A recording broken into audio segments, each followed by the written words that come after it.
For Creamer Media's Polity, I'm Sashnee Moodley.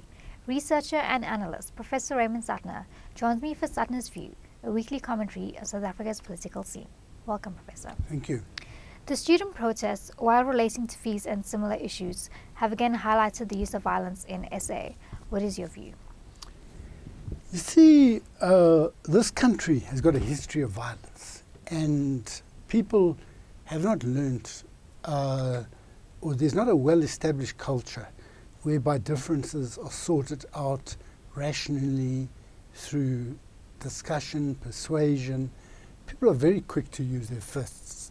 You can go into a shopping centre and someone will just push in, or if you want to put your food on the trolley, someone will say aggressively to you, "Why are you in such a hurry?" or something like that. People are ready to be very aggressive. It's a very aggressive country, and it's got a history of solving questions in a way by violence. Now, the students, well, EFF and the students say, we want back the land. The land was taken by violence, was taken by force.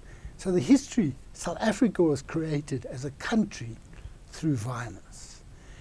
And I think when the students, we have a lot of situations here where buildings have been torched, libraries have been torched, people have been assaulted.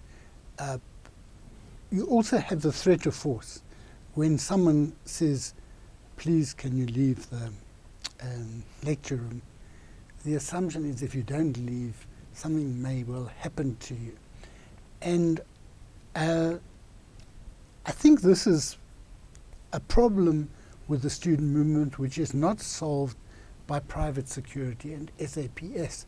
Now, I realize that things escalated at the universities to a point where they had to make quick decisions, to have private security there to protect the buildings and things like that. But some of the private security are involved in violent acts. They accuse themselves of rape in some cases, and also in Fort Hare of stealing things from students' rooms and things like that. So the university situation is one where, on the one side, there is a romanticization of violence.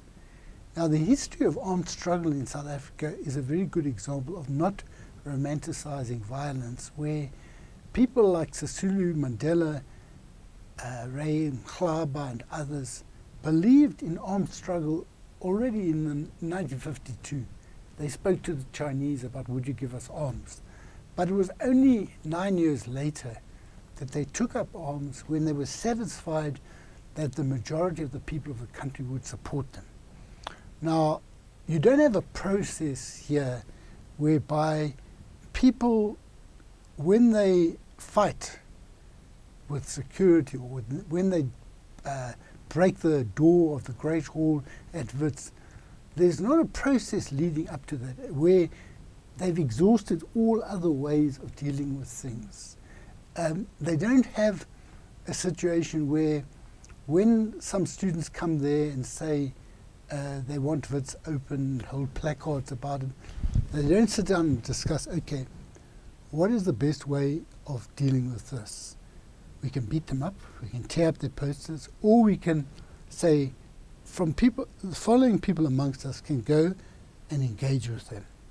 Now, that type of process has not taken off here, and I think that the SAPS situation, at Wits at least, and at other campuses, has sometimes made it worse. What appears to be the case, from what I recall of Jane Duncan's article that she wrote in The Conversation, is that often there is disruption, but it becomes violent as a result of the actions of security companies, but also particularly of the police. And some people have been very badly injured in these situations. So what I feel is that we've got a situation in South Africa where we have never had a tradition of non-violence. There's never been a celebration of peace. It's much more admirable in the eyes of many people to have been a military leader. When, I think I've said this before, when the anniversary of MK's 50th anniversary occurred at the same time as the anniversary of Chief Luthuli getting the Nobel Peace Prize, there was very little attention to Luthuli.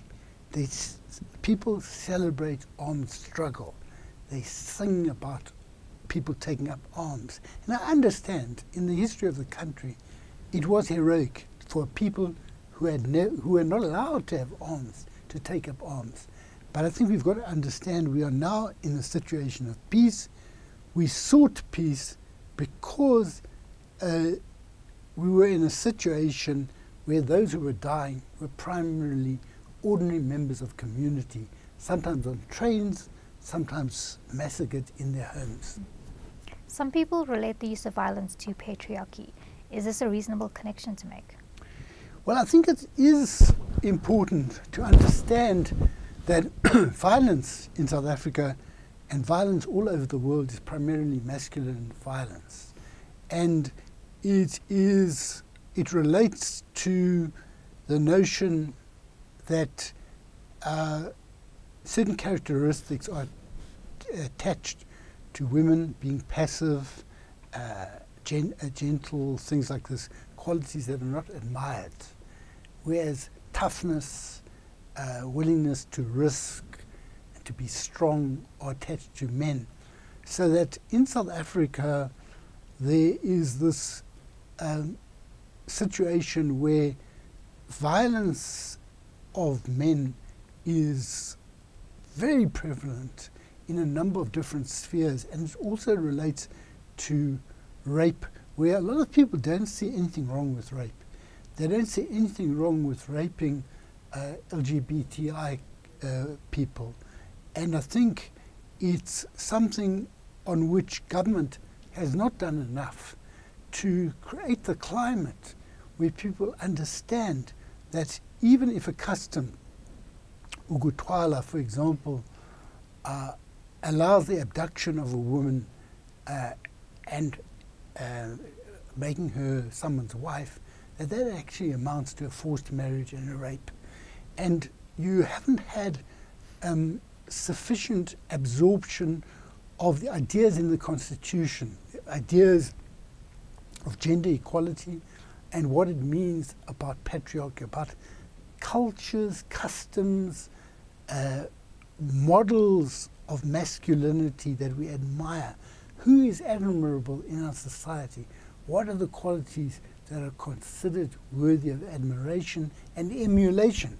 Because when a child grows up, are they watching rough, tough things, or are they also being shown gentleness and things like that? So I think we've got to be looking at ourselves, because this violence, the fact that it comes from young people, is also something which has to do with cultural norms in this country. Thank you, Professor.